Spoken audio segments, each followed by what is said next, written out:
Did the Celtics have the easiest run at the finals in recent memory? And then how does this affect them in the finals, again, starting on Thursday?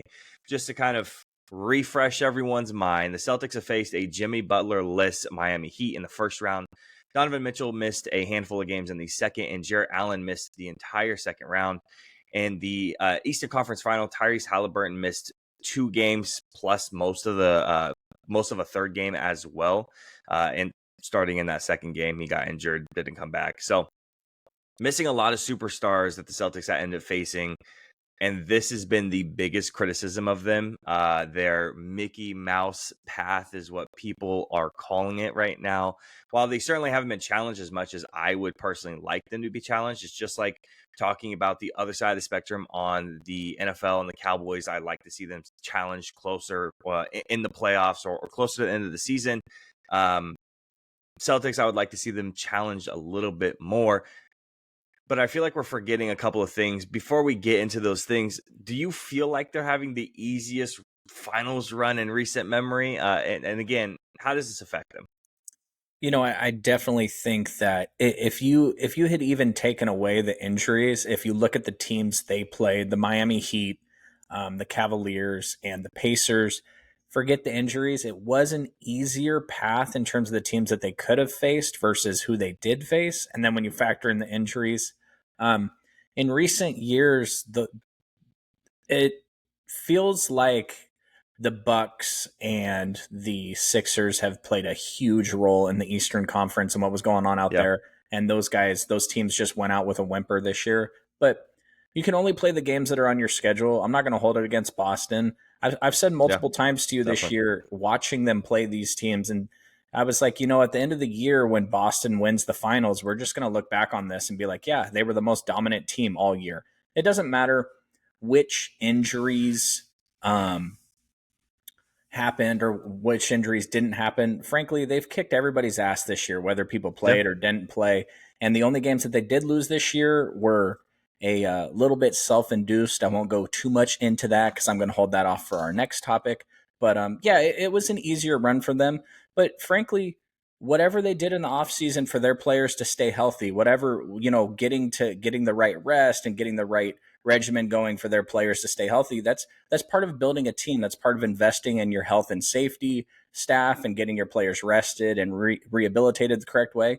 And now it's the NBA Finals. Chris Stapps is coming back. Your whole Yep. team is healthy. And that's part of running a successful basketball organization. It's not just trading for the player and getting them on the court. It's about keeping them healthy, managing the Absolutely. load throughout the year, managing the minutes throughout the year. And the Celtics have done that. Now they're going into the NBA Finals locked and loaded. Yeah, and that's exactly what Maybe. I was going to bring up too. You know, Boston went 3-0 against the Heat, 2-1 against the Cavs, and 3-2 against the Pacers in the regular season. Even against other teams that were in the playoffs that they did not face, they had a winning record against, except the Bucks, who they ended up having a 2-2 series. So even up the series there, they were the number one seed by 14 games in the Eastern Conference, the largest margin between the 1 seed and the 2 seeds since 1976, which again was Boston. Boston became the first team since the 2012-2013 Miami Heat to win the East by 10 games or more. The Celtics also clinched the league's top record before 12 teams even clinched a playoff berth. And Boston finished with a 7-win lead on the next best team in the league, the Oklahoma City Thunder, and the Denver Nuggets at 57 and 25.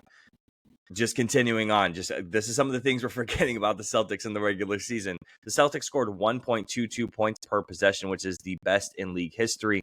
Their 122.2 offensive rating is also the best in league history. The Celtics outscore teams with an average of 11.34 points per game, which ranks fifth in NBA history. The top 4 out of the 5, so again, that's fifth. The next 4 after that all won the title that season, including teams like the 2016-17 Warriors, a couple of those Lakers teams from the 80s. And the Celtics became the only team ever to win 3 games by 50 points or more.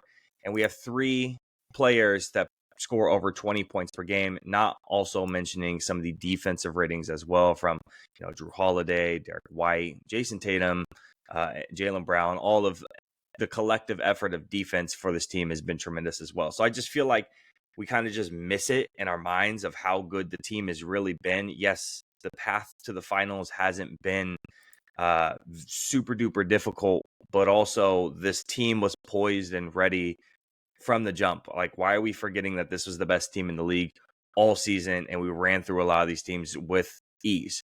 So I'm not sure what we're doing there. And then the other things, I know I mentioned this to you a couple of weeks ago, but we don't really ever talk about last year's NBA Finals champions and the Denver Nuggets for having an easy path to the finals. If you go look up easiest path to the finals right now, go look it up on your phone.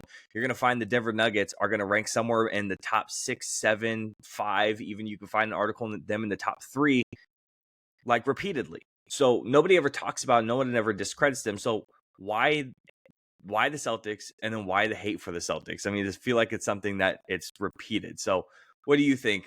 You see it over and over and over again, comments on Instagram, or I'm sure you probably see it on Twitter or TikTok or wherever it's at. Why the hate for the Celtics? Why is it this bad, especially Jason Tatum? Yeah, I just think it's prisoner of the moment stuff. I remember the conversation surrounding the Denver Nuggets last year, but it's much like how it is this year. The Denver Nuggets were the best team all year, and they Yeah, went in and they won the finals. I think a lot of it also has to do with the fact that it's Boston. You know what I'm saying? yeah, This is a dynasty of the NBA. It's one of the greatest franchises in the history of the NBA, and people yeah. don't really like that. You know, there's also the connection with the football dynasty that occurred over there in Boston, and there's a lot of intermingled hate when you're talking about teams and you're talking about these super teams, these super franchises. I know the NBA wants the Lakers in the finals. I know Los Angeles wants the Lakers in the finals, but I don't think there's an NBA fan in the world that wants to see the Lakers in the finals. I think Boston Right. has a lot of that as well, especially your older NBA fans. But I think Tatum is also pretty polarizing as a player. His inconsistencies are interesting for a player that's approaching his level of stardom, and a lot Yeah. of times are covered up by the fact that his team is so talented. And I think this is awesome for the NBA if the Celtics can win the finals and Tatum can go out and average 35 to 40 a night and just transform himself into superstardom. And Luka can show out and be freaking amazing on the grandest stage with Boston as the centerpiece, because Boston draws the viewers, and now people are Yep. tuning in to Luka versus Jason Tatum. The NBA is sitting here with a very, very good finals on their hands in terms of showcasing their younger talent. I think they would have been happier if Minnesota had made it, just in terms of showcasing Ant to the Oh yeah. nation. But Luka is definitely, I mean, frankly, any given night, Luka can play like the best player in the world. So Oh yeah. it's just, it's one of those things. I'm looking forward to it. Um, yeah, I mean, I'm sure we'll give predictions at the end of this, and Yeah. I'm Definitely. sure our predictions are going to be quite similar. But it's going to be a good series, I think. I think it'll be one of those things, even if it's a gentleman's sweep or it's a 4-2. I don't think these games are going to be blowouts, and that's what I'm excited for. Definitely. The last thing that the narrative I want to say is also kind of frustrating for me is the narrative that, again, that the Celtics have kind of gone on this, once again, this Mickey Mouse run. It really hasn't been that difficult, really hasn't been that hard. While also at the same time, if you go look for graphics of Luca and the opponents that he's faced, you could find it on a slideshow on TikTok. If you just look up Celtics path to the final, it's like Mickey Mouse path and it's Jason Tatum wearing like Mickey Mouse ears, and the opponents that all miss games, and then it's Luca like wearing a war helmet, and all the teammates that he's or all the opponents that he's had to face. And it's crazy because they're putting guys up there like Kawhi, and it says in parentheses, Kawhi missed 4 games. But not only did he miss 4 games, he was very injured and played very poorly because of it. Put Paul George up there. We're acting like Paul George isn't one of the like worst playoff dippers in the last couple of years, year after year after year, having field goal percentage, free throw percentage, steals, and points per game all dipping statistically, and then your turnovers also increasing. Putting James Harden up there, which is a waste of breath, but also putting guys up there like Zubac, Westbrook, and Terrence Mann. Like, you're just throwing guys in there to throw them in there. So it's just, and then there's more guys. Like, there's almost the entire OKC lineup, super young, probably wasn't going to win the finals this year. They don't have the experience to make a run like that. Very good team in the regular season, and it was an impressive win. But then you go and you put everyone on the Timberwolves and who they faced. Mike Conley's old. Team veteran guidance is really why he's on the team. he's putting Nikhil Alexander Walker on the graphic. Cat and Ant played their worst playoff series and against the Mavericks. And I'm kind of just bringing all this up, and I'm kind of just reducing the efforts just to show you how easy it is. Like, I can go through and point out every single player on that graphic and like reduce the efforts of the players from the Dallas Mavericks and say, oh, well, you did this, and really we're pointing this out, and really we're pointing, like, at the end of the day, we should just appreciate that both these teams made it.